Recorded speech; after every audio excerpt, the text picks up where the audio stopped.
గొప్పగా వర్ణించిన కీర్తన. ఈ కీర్తన హీబ్రూ అక్షరమాల క్రమం 22 అక్షరాలు ఉంటాయి హీబ్రూలో. హీబ్రూ అక్షరమాల క్రమం ప్రకారం రాశారు. కాకపోతే 22లో ఒకటి మిస్ అయ్యింది. 13వ వచనంలో న్యూ ఇంటర్నేషనల్ వర్షన్లో మాత్రం వస్తుంది 13వ వచనంలో ఎక్స్ట్రా వర్స్. మనకేమో 21 ఉన్నాయి హీబ్రూ నుంచి ట్రాన్స్లేట్ చేశారు కాబట్టి. అయితే దీనిలో చెప్తుంది ఏంటంటే రాజు గురించి, ఒకటి రాజు గురించి, రెండవది రాజ్యం గురించి చెప్తున్నారు. ఈ కీర్తన మూల అంశం రాజు, రాజ్యం. మొదటి వచనం చదవండి. రాజవైన నా దేవా అంటే దావీదు దేవుణ్ణి ఎలా సంబోధిస్తున్నాడు? నా రాజా అనటం లేదు, నా దేవా అనట్లేదు. రాజవైన నా దేవా అంటే 2 బిరుదులు ఇస్తున్నాడు. రాజువైన నా దేవా అని చెప్పి 2 బిరుదులు ఇస్తున్నాడు. దావీదు గొప్ప రాజు. దావీదు కుమారుడైన సొలొమోను కూడా వాళ్ళ సమయంలో రాజ్యం చాలా స్వర్ణయుగంలాగా గొప్పగా ఉంది. దావీదు రాజ్యం గురించి మాత్రమే కాదు, దేవుని రాజ్యం గురించి కూడా. ఈ కీర్తన మొత్తం రాజు గురించి, రాజ్యం గురించి చెప్పబడుతుంది. దావీదు తన రాజ్యం గురించి మాత్రమే కాక దేవుని రాజ్యం గురించి శ్రద్ధ కలిగి దేవుని రాజ్యం గురించి చెప్తున్నాడు. ఇందులో సొలొమోను దావీదు గొప్ప రాజ్యము అయినప్పటికీ మాదేముంది, మాకంటే కూడా దేవుని గొప్ప రాజ్యం అనేది దేవుని రాజ్యం గురించి ఎక్స్ప్లెయిన్ చేస్తున్నాడు. దేవుని రాజ్యం గురించి బాప్తిస్మ ఇచ్చే యోహాను కూడా చెప్పాడు కదా, పరలోక రాజ్యం సమీపించినది, మారు మనసు పొందలేదు. ఆ తర్వాత యేసయ్య కూడా చెప్పాడు దేవుని రాజ్యం గురించి. అయితే నా రాజ్యం, దేవుడు ఏమన్నాడు? నా రాజ్యము నా మహిమ నేను మీకు ఇస్తానన్నాడు. తర్వాత నా రాజ్యాన్ని, నా నీతిని మొదట వెతకమని చెప్పాడు కదా. మీరు ఈ చిన్న వాటి వస్త్రాల కోసం, వాటి కోసం, తిండి కోసం, వాటి కోసం, వీటి కోసం పాకలాడొద్దు, కానీ మొదట నా రాజ్యాన్ని, నా నీతిని వెతకండి, మిగతా మీకు అన్నీ ఇచ్చేస్తానంటున్నాడు. ఎందుకంటే దేవుని రాజ్యాన్ని స్థాపించడం కోసమే యేసుక్రీస్తు ఆ మహామహిమ పరలోక భాగ్యాన్ని విడిచిపెట్టి ఈ లోకానికి వచ్చాడు. కాబట్టి మొదట మనం దేవుని రాజ్యాన్ని, నీతిని వెతకాలి. దావీదే పెద్ద మహారాజు, దావీదుని మహారాజు అంటాడు. దావీదే మహారాజు, కానీ ఆయనకి తెలుసు ఏంటంటే తనకు రాజు దేవుడు, ప్రజలందరికీ దావీదు రాజు, కానీ దావీదుకి రాజు ఎవరు? దేవుడు. అంత తగ్గించుకుంటున్నాడు దావీదు. తగ్గింపులో ఈ మార్గంలోకి, ఈ విశ్వాస మార్గం, యేసుక్రీస్తు విశ్వాస మార్గంలోకి వచ్చే వాళ్ళకి ఎవరికైనా ఉండవలసిన మొట్టమొదటి లక్షణం తగ్గింపు. దావీదు మహారాజు అంటే చుట్టుపక్కల రాజ్యాలన్నీ గడగడలాడినాయి, ఆయన చేసిన యుద్ధాలు, ఆయన జయించిన రాజ్యాలు. కానీ దావీదు ఎంతగానో తగ్గించుకొని రాజవైన నా దేవా అని దేవుని యొద్ద తగ్గించుకుంటున్నాడు. దేవుని మార్గంలో, విశ్వాస మార్గంలో నడవలసిన వ్యక్తికి ఉండవలసిన మొట్టమొదటి లక్షణం తగ్గింపు లేదే ఈ రాజ్యంలో ప్రవేశం ఉండదు, గుర్తుపెట్టుకోండి. తర్వాత దేవుడు మహారాజు అని చెప్పడానికి 1 తిమోతి 1వ అధ్యాయం 17వ వచనం ఒకసారి చూడండి. ఎప్పుడు ఈ దేవుడు ఎప్పుడు రాజు? ఒక క్షణం. దావీదు 40 ఏళ్ళు 30 ఏళ్ళు రాజ్యం చేశాడు.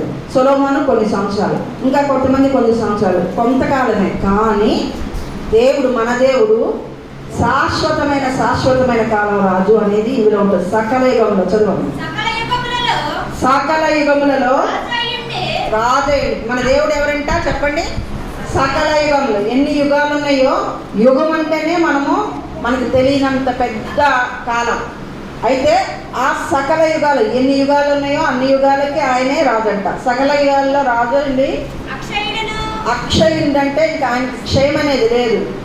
నెక్స్ట్ అదృశ్యుడు, దేవుడు కనిపించడు మనకి. అద్వితీయ దేవుడు అంటే ఇంకొకడు లేడు, అలాంటి దేవుడు ఇంకొకడు లేడు, అలాంటి రాజు ఇంకొకడు లేడు. సకల యుగముల రాజైన ఆ దేవునికి ఘనత, మహిమ యుగములు కలుగును కాకని పౌలు స్తుతిస్తున్నాడు ఇక్కడ. ఈ కీర్తన అంతటిలో దేవుని గురించిన గొప్ప లక్షణాలు, దేవుని మహాత్మ్యము, దేవుని యొక్క గుణ లక్షణాల గురించి చెప్పబడింది.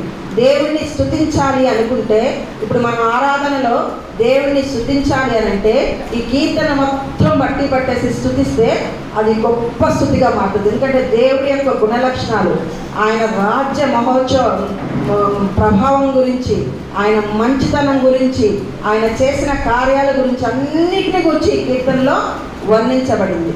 ఎంత గొప్పగా వర్ణించబడిందంటే ఈ కీర్తనని మనము ఒక ఆరాధనగా మార్చుకోవచ్చు పట్టేసి.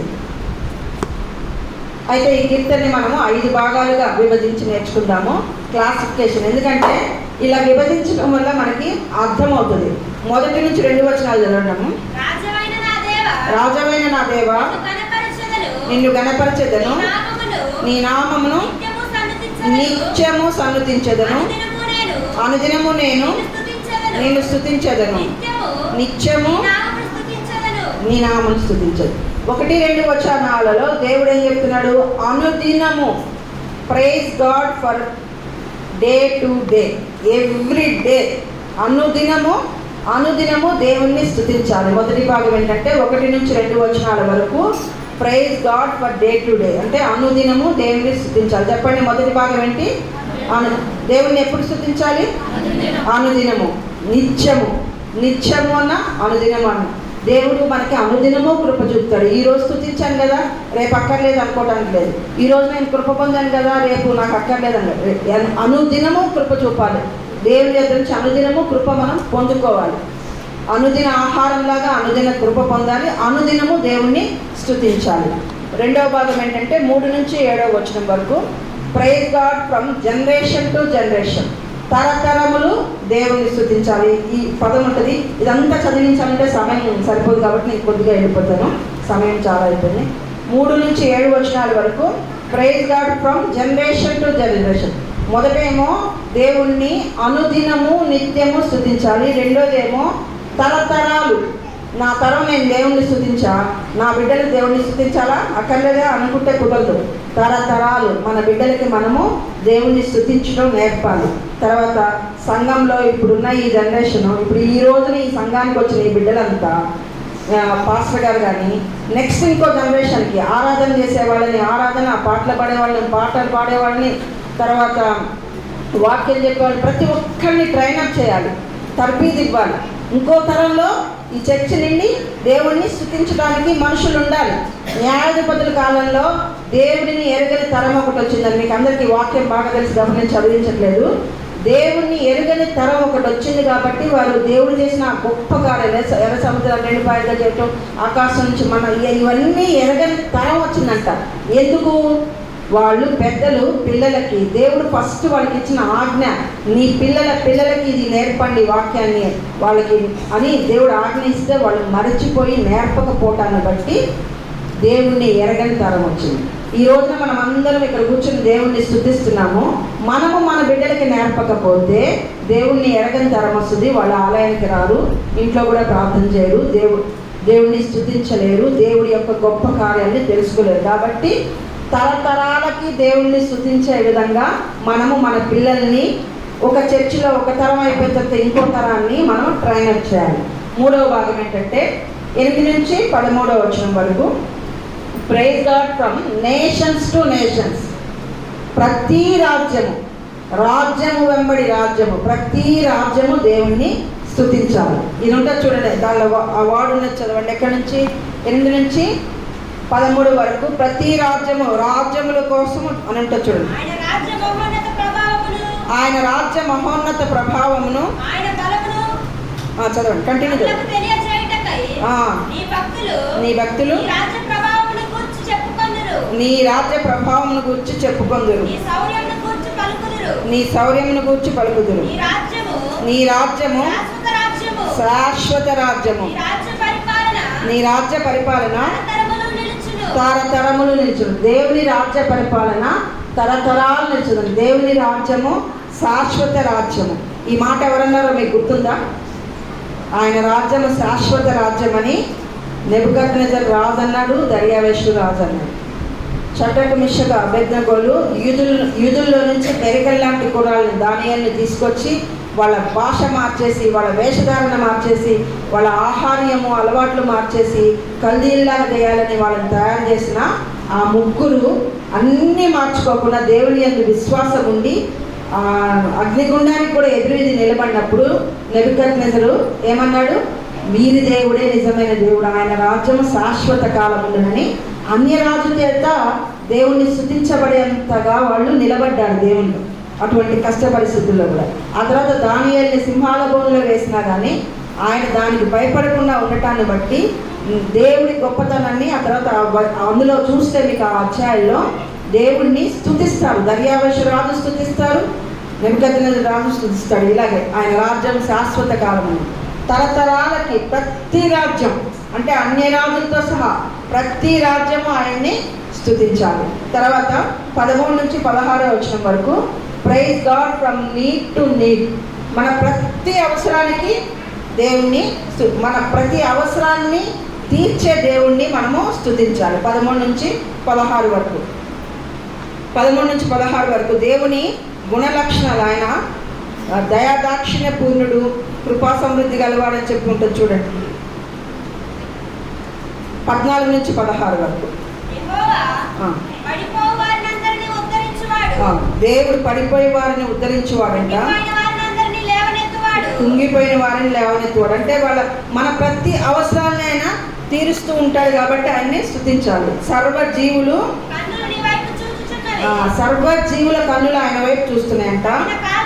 తగిన కాలమందు దేవుడు మన అవసరాలు తీరుస్తాడు. తగిన కాలమందు ఆయన గుప్పిని విప్పి, భర్త వైపు చూడకండి, తల్లిదండ్రుల వైపు చూడకండి, చూడండి కొంతవరకు, కానీ వాళ్ళు మనకు కొదువ చేసిన, అన్యాయం చేసిన, దేవా వీళ్ళిచ్చేది కొంతే కానీ శాశ్వతంగా పోషించేవాడు నా పోషకుడు అని చెప్పేసి దేవుని గుప్పిని, దాసి తన యజమానురాలి చేతి వైపు చూసినట్టుగా దేవుడు తన గుప్పిని విప్పి మనకి ఇవ్వాలని చెప్పేసి ప్రార్థనలో కనిపెట్టుకోండి. మీ ప్రతి అవసరానికి దేవుని దగ్గర మీరు ప్రార్థన చేసి కనిపెట్టుకుంటే భర్తని మారుస్తాడు, భార్యని మారుస్తారు, తల్లిదండ్రులు మారుస్తారు, బిడ్డల్ని మారుస్తారు. ఆ అవసరాలన్నీ దేవుడు మన సొంత మనుషుల ద్వారానే తీరుస్తాడు. కాకపోతే దేవుడి గుప్పిలి వైపు చూడాలి. ప్రతి వారికి సర్వజీవుల కన్నులు నీ వైపు చూచుతున్నవి, తగిన కాలముందు నీవు వారికి ఆహారం ఇస్తున్నావు, నీవు నీ గుప్పిలిని విప్పి ప్రతి జీవి కోరికను తృప్తి. అంటే మన నీడ్స్, మన ప్రతి అవసరాన్ని తీర్చే దేవుణ్ణి మనము స్తుతించాలి. మన మార్గములన్నిట్లో ఆయన నీతి గలవాడు, కృప చూపువాడు, నిజముగా మొరపెట్టు వారికి సమీపంగా. ద్వితీయోపదేశ కాండము 4:7 చదవండి. చాలా ఉంది కానీ సమయం తక్కువ కాబట్టి ఏలైనగా మనం ఆయనకు మొరపెట్టినప్పుడల్లా మన దేవుడైన యెహోవా మనకు సమీపంగా ఉన్నట్లు మరి ఏ గొప్ప జనమునకును ఏ దేవుడును. ఇక్కడ క్వశ్చన్ చేస్తున్నాడు. ఇంత గొప్ప దేవుడు ఏ గొప్ప జనానికి కూడాను ఇంత గొప్ప దేవుడు లాగా మనం మొరపెట్టగానే సమీపంగా, అడగగానే దగ్గరగా ఉండి తీర్చే దేవుడు ఎవరికి ఉన్నాడు? ఎవరికీ లేడు కదా, మనకి మాత్రమే ఉన్నాడని అక్కడ చెప్పబడుతుంది. కాబట్టి మన అవసరాన్ని తీర్చే దేవుడికి మనము ఎల్లప్పుడూ, ఒకరోజు కాదు, 2 రోజులు కాదు, అనుదినము నిత్యము ఆయన్ని స్తుతించవలసిన వారమై ఉన్నాము. తర్వాత 5వ భాగము 17 నుంచి 21 వచనం వరకు praise God from prayer to prayer. ప్రతి ప్రార్థన ఆయన ఆలకిస్తున్నాడు కనుక మనము ఆయన్ని స్తుతించాలి. మన ప్రతి ప్రార్థనని దేవుడు ఆలకిస్తున్నాడు కనుక దేవుడిని మనము స్తుతించాలి. చదవండి 17 నుంచి 10. కృప చూపువాడు, మొరపెట్టు వారికి అందరికి, ఇదే ఇందాక చెప్పింది, సమీపంగా ఉండి ప్రతి ప్రార్థన ఆలకిస్తున్నాడు కనుక ఆయన్ని స్తుతించాలి. తన యందు భయభక్తులు గల వారి కోరిక ఆయన నెరవేర్చుచున్నాడు కాబట్టి ఆయన్ని స్తుతించాలి. వారిని రక్షిస్తాడు, ఆయన్ని ప్రేమించు వారిని కాపాడుతాడనేది 91వ కీర్తనలో కూడా ఉంది కదా. అయితే భక్తిహీనులందరినీ ఆయన నాశనం చేస్తాడంట. ప్రతి ప్రార్థన ఆయన ఆలకిస్తున్నాడు, అంగీకరిస్తున్నాడు కాబట్టి మనం దేవుణ్ణి స్తుతించాలి. మళ్ళీ ఒకసారి వెనక్కి వెళ్దాం చూడండి. 1 నుంచి 2వ వచనం వరకు ఎప్పుడు దేవుణ్ణి ఏ సమయాల్లో స్తుతించాలి చెప్పండి? అనుదినము స్తుతించాలి, నిత్యము స్తుతించాలి. మళ్ళీ చెప్పండి 2వ భాగం 3 నుంచి 7వ వచనం వరకు praise God from generation to generation. నేను ఒక్కదాన్ని రక్షించబడి నేను ఒక్కదాన్ని దేవుణ్ణి స్తుతించి చచ్చిపోతే సరిపోతుందా? మన బిడ్డలు స్తుతించాలి కదా. మన బిడ్డలు తరతరాలు దేవునిలో ఉండాలి. బహుతరములకు శోభాతిశయంగా చేయమునని యెషయాలో ఉంటుంది. ఆ ప్రార్థన స్త్రీలు అందరూ చేసుకోండి. బహుతరాలకి మనం చనిపోయినా తరతరాలు దేవుడు మన బిడ్డలు రక్షించబడితే ఆ తరాలన్నీ మనల్ని జ్ఞాపకం చేసుకోవాలి. మా అమ్మమ్మ, మా ముని నానమ్మ ఇట్లా ప్రార్థన చేసేదంట, ఆమెను బట్టే మేము ఈరోజు ఇలా ఉన్నామని చెప్పేసి, అలా బహుతరాలకి శోభాతిశయంగా ఉండేట్టుగా మన ప్రార్థనలో మన జీవితం ఉండాలి. మన బిడ్డల్ని మనము తర్ఫీదు చేయాలి, తరతరములు దేవుని స్తుతించే విధంగా. తర్వాత మూడోది చెప్పండి, ప్రతి రాజ్యం. ఇక్కడ ఒకటి చదువుకుందాము, 14వ వచనం. పడిపోయిన వారందరినీ 13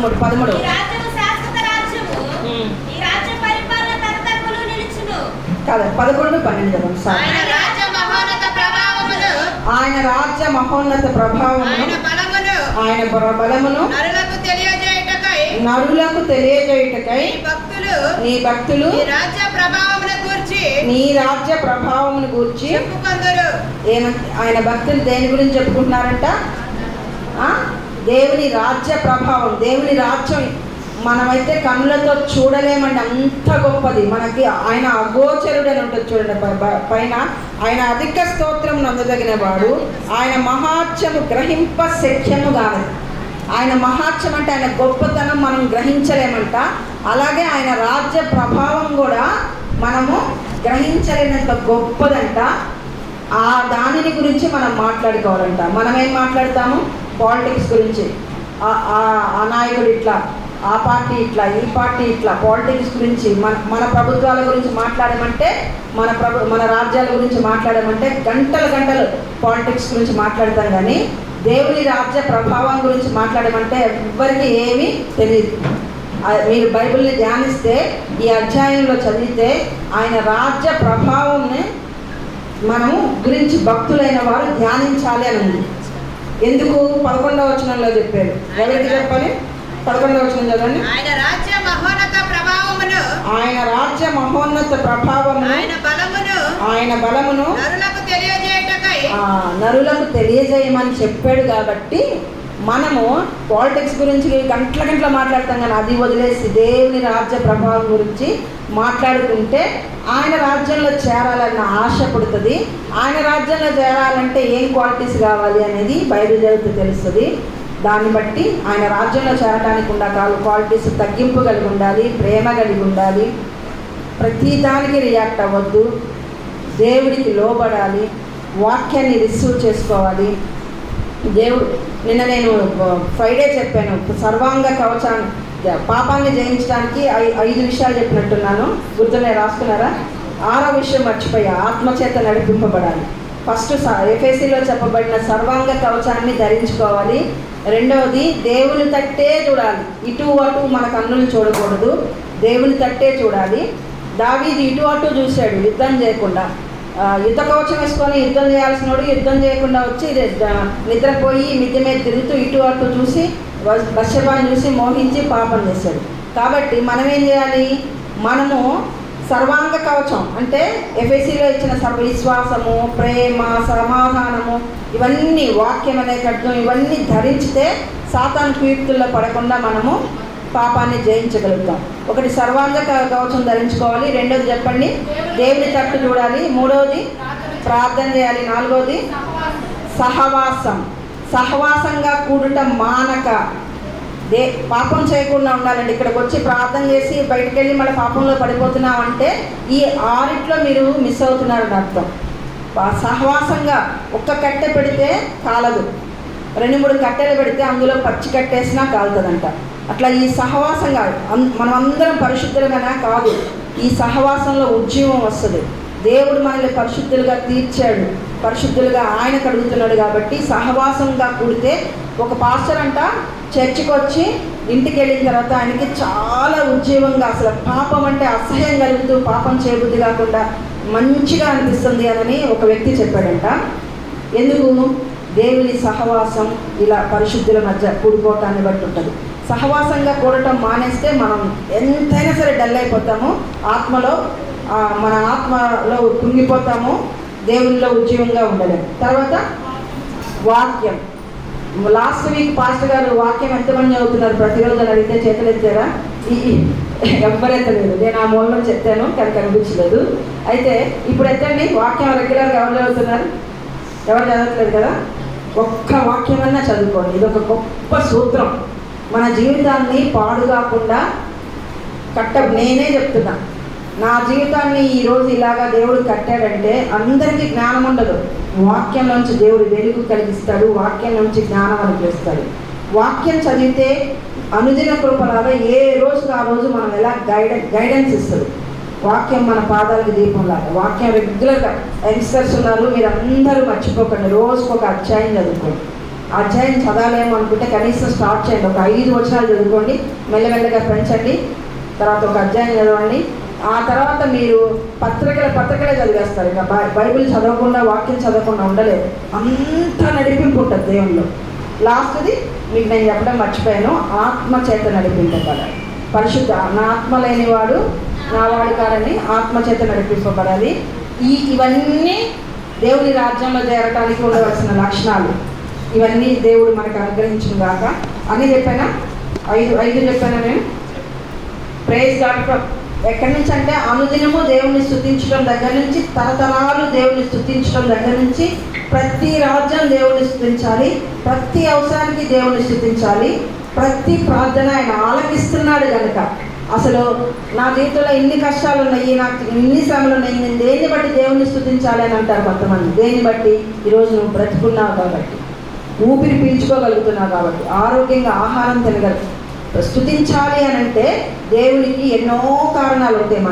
మనం ఈరోజు సజీవుల లెక్కలో ఉన్నామంటే చాలదు, దాన్ని బట్టి దేవుని స్తుతించాలి. దేవుని కృపలో మనము చలిస్తున్నాము, ఆయన కృపలో మనం బ్రతుకుచున్నాము, చలిస్తున్నాము, ఉనికి కలిగి ఉన్నామని అపోస్తుల కార్యంలో ఉంటుంది. దేవుని కృపలేని ఒక్క క్షణం కూడా ఎవ్వరూ బ్రతకలేరు. అందుని బట్టి స్తుతించాలి.